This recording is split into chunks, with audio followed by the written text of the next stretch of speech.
बोलो गरुड़ भगवान की जय। गरुड़ पुराण का छठा अध्याय प्रारंभ होता है। गरुड़ जी ने पूछा कि हे केशव, नरक से आया हुआ जीव माता के गर्भ में कैसे आता है एवं गर्भ आदि दुख कैसे भोगता है। विष्णु भगवान बोले कि हे गरुड़, स्त्री पुरुष के मिलन पर स्त्री का रज और पुरुष का वीर्य दोनों गर्भाशय में मिलने पर प्राणी का जन्म होता है।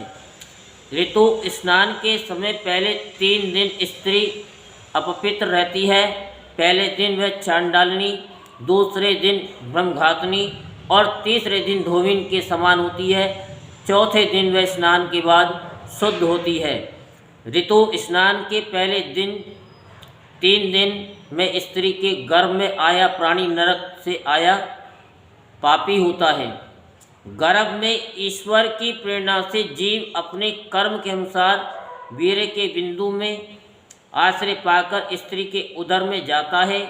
यहाँ पर यह विशेषता है कि वीर्य की अधिकता से लड़का और रज की अधिकता से लड़की, और दोनों के विभाजन से 2 या 3 संतानें पैदा होती हैं। पहली रात्रि में ये सफ़ेद लाल झाग सा होता है।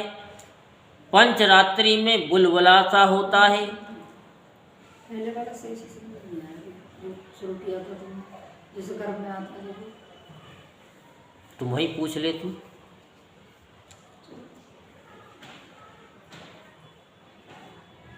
गर्भ में ईश्वर की प्रेरणा से जीव अपने कर्म के अनुसार वीर्य के बिंदुओं में आश्रय पाकर स्त्री के उदर में जाता है। यहाँ पर यह विशेषता है कि वीर्य की अधिकता से, यहीं पर लड़का होता है और रज की अधिकता से लड़की। जो पुरुष का होता है वो वीर्य होता है, स्त्री का रज होता है। तो पुरुष का वीर्य अधिक होता है, उसके कीटाणु ज़्यादा होते हैं तो लड़का होता है, और रज स्त्री का जो रज होता है वो अधिक होता है तो लड़की उत्पन्न होती है। और दोनों के विभाजन से 2-3 संतानें पैदा होती हैं। पहली रात्रि में यह सफ़ेद लाल झाग सा होता है। पंचरात्रि में बुलबुला सा होता है। 10 रात्रि में वह बेर की मानिंद हो जाता है। इसके बाद वह अंडाकार हो जाता है। पहले महीने में सिर, दूसरे महीने में भुजा आदि अंगों का निर्माण होता है। तीसरे महीने में नाखून, बाल, हड्डी, खाल, लिंग आदि का निर्माण होता है। चौथे महीने मांस, रुधिर, मेदा, मज्जा धातुओं का निर्माण होता है। 5वें महीने में भूख प्यास लगने लगती है। 6ठे महीने में झिल्ली होती है, जिससे जरायुज कहते हैं। झिल्ली में लिपटा हुआ जीव दाहिनी कोख में भ्रमण करता है। इस समय जरायु रस, धातु, रक्त आदि माता के खाए हुए अन्न जल से बढ़ता है। जरायु से दुर्गंध आती है। जिस स्थान से जीव की उत्पत्ति होती है वह विष्ठा मूत्र के गर्त सदृश है। उसी में जीव सोता है। माता के पेट में कीट आदि भूखे जंतु उसके कोमल अंगों को काटते हैं, जिससे वह मूर्छित हो जाता है। माता के कड़वी, तीक्ष्ण, गर्म, नमकीन, रूखी सूखी, कठोर वस्तु के खा लेने पर उसके अंगों में वेदना होती है। जरायु से कसा हुआ आंतों द्वारा आवृत रहता है। वह नीचे सिर और ऊपर की ओर पाँव किए टूटी पीठ वाला, सिर को दोनों भुजाओं से मिला गोलाकार पिंजरे में कैद हुए पक्षी की भांति दुखी रहता है। पुण्य हुआ तो जीव को ईश्वर की स्मृति आती है। अगर पुण्य याद रख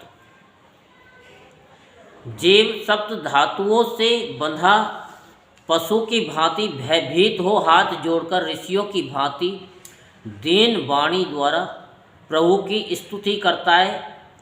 7वें मास में जीव को गर्भ में ज्ञान होता है। तब दुखों को देखकर कांप उठता है, वह गर्भ में इधर उधर फिरता है। जीव कहता है कि हे लक्ष्मीपति विष्णु, जगत के आधार, पापों का नाश करने वाले, मैं आपकी शरण में हूँ। हे नाथ, आपकी माया से मोहित मैं अपने शरीर, पुत्र पौत्र आदि में ममता करके अभिमान करता रहा था, जिसके कारण जन्म मरण के बंधन में पड़ा रहा हूँ। मैंने अभिमानवश अपने कुटुंब पालन में शुभ अशुभ कर्म किए, उनका मैं अकेला फल भोग रहा हूँ। यदि मैं इस योनि से एक बार मुक्त हो जाऊं तो आपके चरण बिंदु का स्मरण करूंगा। मैं मल मूत्र के अंधकूप में पड़ा दुख भोग रहा हूँ, मैं यहाँ से निकलना चाहता हूँ। हे प्रभु, मेरी सहायता करो, मैं आपकी शरण में हूँ, अब दया करो, जिससे मैं जन्म मरण के चक्र से मुक्ति पा सकूँ।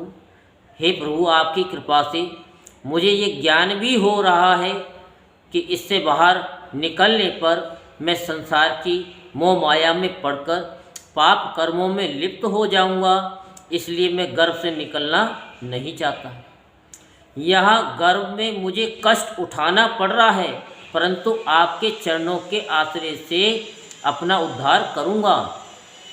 हे गरुड़, इस प्रकार 9 माह तक जीव ईश्वर की स्तुति करता है तथा 10वें माह में उसे अधोमुख जीव को प्रसूत पवन भार निकाल देता है, परंतु भार आते ही उसका पहला ज्ञान विस्मृत हो जाता है। ज्ञान न रहने पर विपरीत गति को प्राप्त कर वह रोता है। ज्ञान के न रहने पर गर्भ रोग, शमशान और पुराण के सुनने पर जैसी बुद्धि होती है, यदि ये बनी रहे तो संसार रूपी बंधन से हर प्राणी छूट जाए। लेकिन कथा को सुनेंगे, कथा सुनने के बाद भार भूल गए। शमशान से बाहर निकले तो धीरे धीरे भूलते चले गए। कर्म भोगने के बाद जब जीव बाहर आता है, तब विष्णु भगवान की माया उसको मोहित करती है। तब माया में लिप्त और परवश हो कुछ नहीं बोलता। शिशु काल में होने वाले दुख वह पराधीन होकर भोगता है। दुख एवं भूख से बालक रोने लगता है। रोना सुनकर माता पिता औषधि या दूध देते हैं। इस प्रकार उसका पालन पोषण होता है। खटमल जो गीले बिस्तर पर सोने से वह दुखी होता है। इस प्रकार ज्ञान रहित, असमर्थ और रोते हुए बालक को खटमल, मच्छर आदि काटकर दुख देते हैं। 5 वर्ष तक की बचपन की अवस्था समाप्त कर वह पौगंड अवस्था में आता है। इस अवस्था में वह विद्या अध्ययन करता हुआ गुरु की प्रताड़ना सहता है। इसके बाद आसुरी संपत्ति प्राप्त कराने वाली यौवन अवस्था में आता है। यौवन अवस्था में नीच संग पाकर वह दुष्ट कर्म करता है।